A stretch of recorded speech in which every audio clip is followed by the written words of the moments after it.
Olá, boa tarde. Eu sou a Sara Albrecht, a diretora da Atalho Comunicação.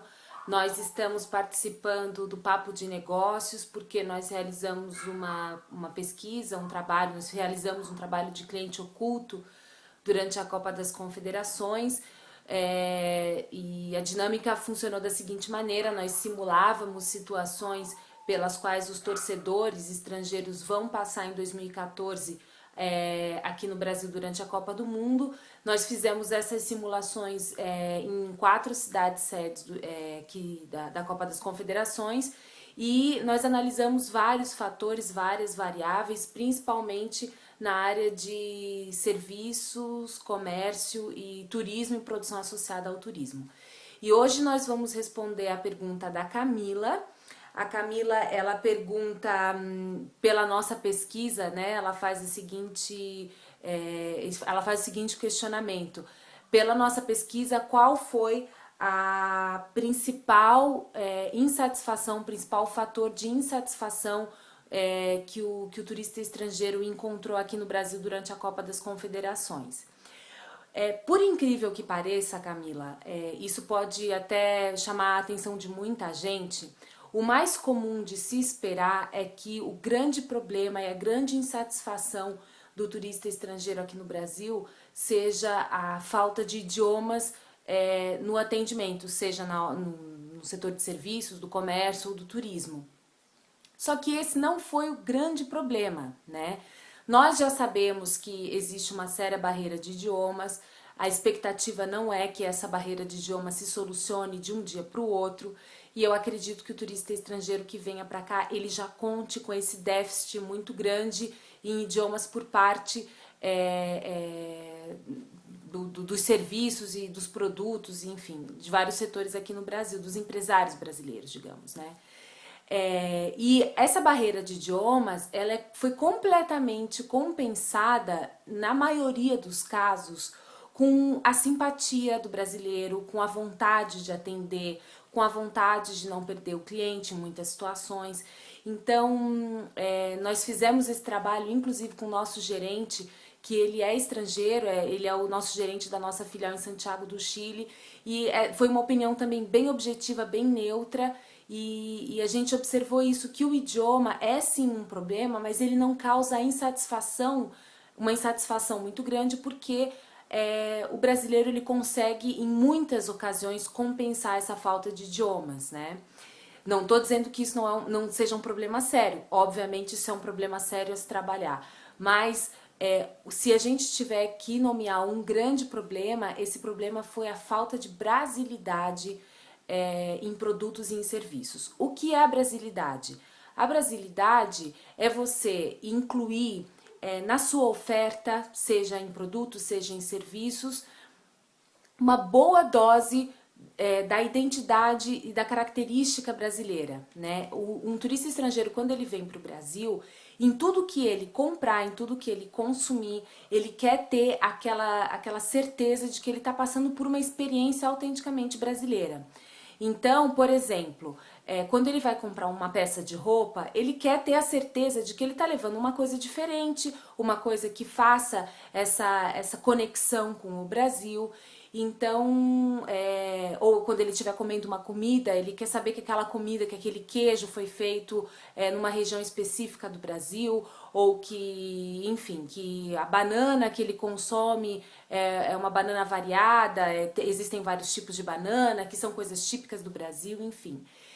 E isso, a gente sentiu uma falha muito grande, né? Nós detectamos que a falta de apelo à brasilidade foi o principal problema que a gente detectou. Veja bem, às vezes nós não precisamos incluir brasilidade nos produtos, né? Às vezes nós precisamos simplesmente resgatar a brasilidade, essas características da identidade nacional que os produtos já têm. Então eu vou te dar 2 exemplos muito simples. Um exemplo no qual a gente precisa incluir a brasilidade, e no outro exemplo que a gente precisa só resgatar essa brasilidade. Nós visitamos principalmente no segmento do vestuário, nós percebemos em muitas cidades, principalmente na cidade de Brasília e na cidade de Belo Horizonte, que muitas das roupas oferecidas, elas tinham tons muito pastéis.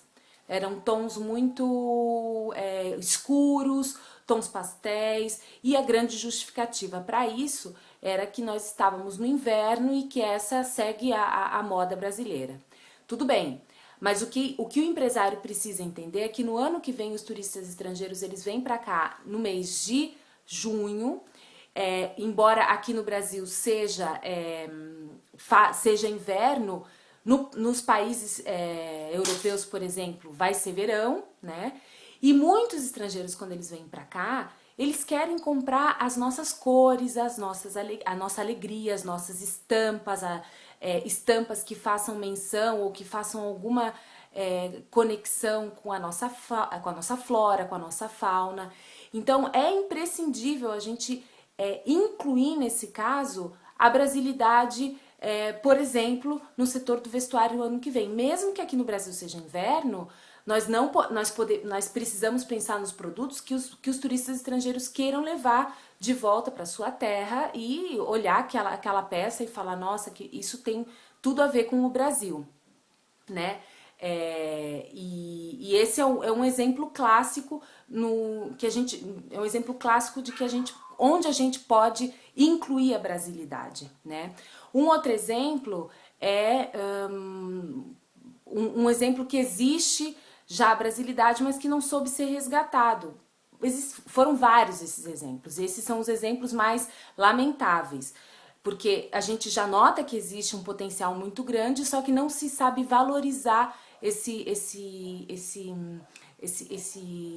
fator que já está presente, a brasilidade que já está presente. Por exemplo, se a gente vai numa sorveteria e existem sorvetes de limão, e a gente pergunta qual é o sabor típico do Brasil e se menciona limão, morango, enfim, creme, baunilha, e às vezes tem um sorvete de maracujá, um de manga, de cajá, e que aquilo ali não é mencionado como uma coisa regional, como uma coisa típica. E já tá lá, são produtos que já estão expostos, que o empresário já está trabalhando com eles, mas que não consegue fazer esse resgate. Então, esse foi o grande problema. Nós precisamos saber resgatar, saber identificar a brasilidade que os nossos produtos já têm, resgatá-la e comunicá-la para o turista estrangeiro. E no caso daqueles empresários que ainda não incluíram ou que falta incluir essa brasilidade, eles precisam repensar, reinventar os seus produtos para que o turista estrangeiro tenha sempre essa sensação de estar adquirindo um produto ou um serviço autenticamente nacionais, né, autenticamente brasileiros. A outra pergunta que a gente vai responder hoje é a pergunta do Samuel. Ele faz uma pergunta relacionada à comunicação. Então, ele pergunta quais são as melhores soluções encontradas na área de comunicação e quais ainda precisam ser melhoradas ou desenvolvidas. Até continuando essa linha de raciocínio sobre a brasilidade, e o que eu falei no início com a questão dos idiomas, às vezes nós temos produtos com grande potencial, mas a gente não consegue passar esse potencial para o estrangeiro. Novamente, essa questão dos idiomas é um problema sério, mas existem soluções muito simples que a gente também encontrou. Por exemplo, num shopping de Belo Horizonte, o shopping de Belo Horizonte desenvolveu uma ideia genial. Como eles sabem que ia ter um fluxo de turistas estrangeiros muito grande, eles fizeram um cartãozinho que foi distribuído entre os seguranças do shopping, e assim que um turista estrangeiro entrasse no shopping, o segurança e fizesse alguma pergunta em inglês pro segurança, ele já sabia que ele tinha que entregar esse cartãozinho para o turista estrangeiro. E o que tinha nesse cartãozinho? Tinham 3 informações básicas.